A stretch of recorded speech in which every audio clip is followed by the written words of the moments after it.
Hello! Hi! Welcome back. I'm so glad you can join me today. Today I'm going to be telling a biblical story. So I know that not a lot of people know Bible stories, and that's okay. I'm just going to explain some things.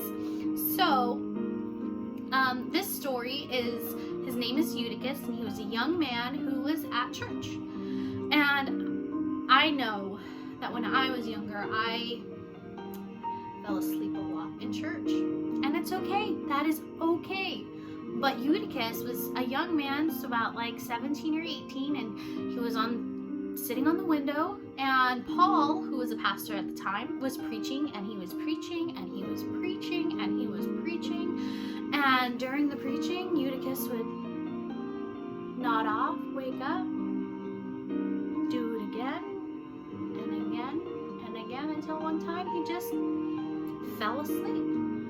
But because he was sitting on the window, at one point he just toppled over and kersplat landed, and he died.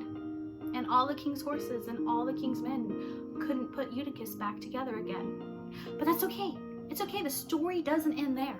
So Paul goes and he's like, guys, don't worry about that. We serve a big God, and you know what? He's just sleeping, which he was. And so Paul prays, and Paul is like, God, just bring Eutychus back to us. And then Eutychus wakes up from the dead. And then Paul continues to preach.